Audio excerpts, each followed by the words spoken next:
खबर भदोही से। शिक्षणेतर कर्मचारी एकजुट, अटल आवासीय विद्यालय में समायोजन की मांग। श्रम विभाग आवासीय विद्यालय कर्मचारी वेलफेयर एसोसिएशन के पदाधिकारियों ने मंगलवार को गंगापुर भदोही बिहान आवासीय विद्यालय में एकजुट होकर अटल आवासीय विद्यालय में समायोजन की मांग की। अध्यक्ष रेखा रानी ने चेतावनी दिया है कि लगभग 6 वर्ष से कार्यरत शिक्षणेतर कर्मियों का रोजगार छीना तो प्रदेश व्यापी रणनीति तैयार कर सड़क पर उतरेंगे।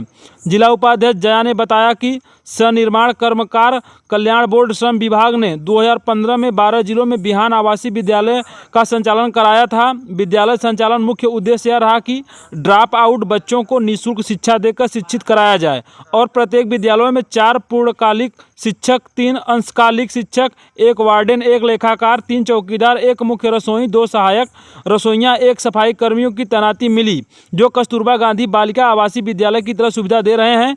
चिंता की बात यह है कि 3 मार्च 2020 को सचिव सह निर्माण पीके सिंह राणा ने बिहान आवासीय विद्यालय की नीतियां बदलकर अटल आवासीय विद्यालय का निर्माण जिलों में कराया जा रहा है, जिससे यह साबित हो रहा है कि बिहान आवासीय विद्यालय का भविष्य अंधकार की ओर है और मार्च 2023 तक अटल आवासीय विद्यालयों का संचालन शुरू करा दिया जाएगा।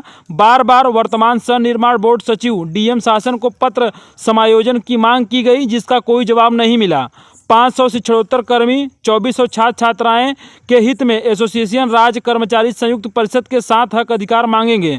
समाज सेवी मदन लाल बिंद ने कहा कि विद्युत के सामने अतिक्रमण और गंदगी के मामले में प्रशासन कोई कदम नहीं उठा रहा है। मामले को लेकर विहीन आवासीय विद्यालय के बच्चे और शिक्षक सड़क पर उतरेंगे।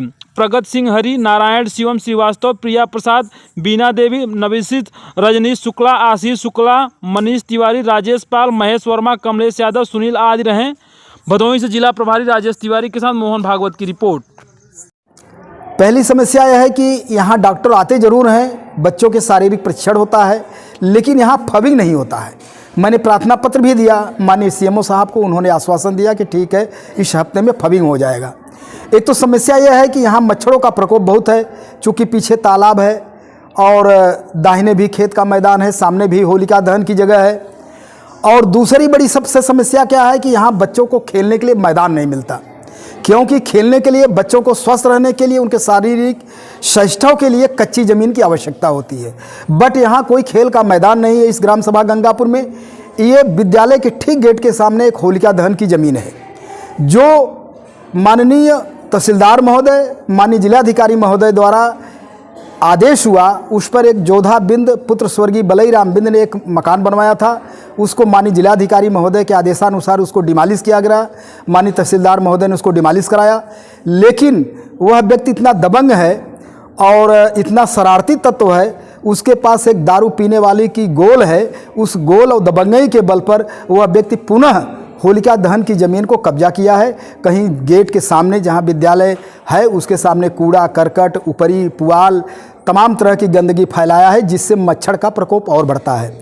मैं माननीय पत्रकार बंधु से प्रार्थना करता हूं, निवेदन करता हूं कि इस बात को उच्च अधिकारियों को बताएं कि जो होलिका दहन के नाम से सुरक्षित ज़मीन है, जिस पर अतिक्रमण किया था, उसको माननीय तहसीलदार महोदय ने हटवाया, लेकिन वह दबंग व्यक्ति पुनः उस ज़मीन को कब्जा कर लिया है और उस कब्जे के आधार पर जो है वहाँ कूड़ा करकट, ढेर ईंट मीट गीट रखा है, जिसकी वजह से मच्छरों का प्रकोप ज़्यादा बढ़ता है। मैं आपसे निवेदन करता हूँ, कुछ अधिकारियों से आप निवेदित करें कि उस कूड़ा करकट, ढेर ईंट वोट को हटा दें, ताकि मच्छरों का प्रकोप कम हो, बच्चे स्वास्थ्य लाभ लें। के कर्मचारी हैं और हम सभी यहाँ पे खड़े हुए हैं। लगभग 16 लोग एक विद्यालय में कर्मचारी हैं और ये विद्यालय जो है पूरे उत्तर प्रदेश में 12 जनपदों में संचालित है, जिसमें बालक और बालिका विद्यालय हैं। 24 विद्यालय संचालित हैं। अब ये 2015 से संचालित है। इस समय स्थिति ये पैदा हो गई है कि अटल विद्यालय के प्रस्ताव आने के बाद अटल विद्यालय की बिल्डिंगें तैयार हैं खुलने के लिए, और ये सुनने में आ रहा है, विश्वस्त सूत्रों से पता चलता है कि अटल विद्यालय मार्च में संचालित होने लगेगा।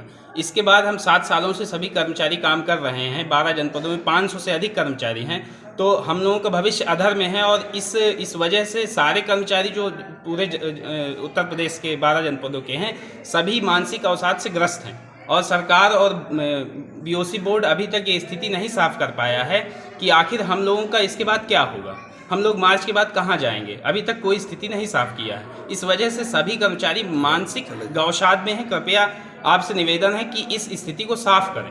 ताकि हम लोगों का भविष्य जो है वो अधर में ना रहे, हम लोग भूखे बेरोजगारी का संकट सामना ना करना पड़े।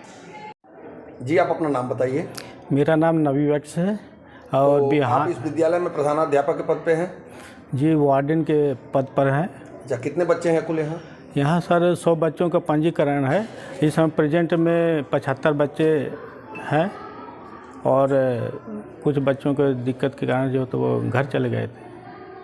तो किसी तरह की समस्याओं का सामना तो नहीं करना पड़ रहा है आप लोगों को? नहीं सर, कोई समस्याओं का सामना नहीं करना पड़ता। जो भी व्यवस्थाएं हैं और सब मिल रही हैं, उन व्यवस्थाओं को सुचारू रूप से चलाते हैं और बच्चों को हम मेहनत करते हैं, मेहनत करके उनकी पढ़ाई पूरी कराते हैं। और ये श्रमिकों के बच्चे हैं और इनको हम लोग जाते हैं श्रम विभाग से लिस्ट लेकर के इनको खोजते हैं, खोज करके इनको पढ़ाने के लिए व्यवस्था जो होती है वहाँ यहाँ एडमिशन कर करके पढ़ाई जाती है।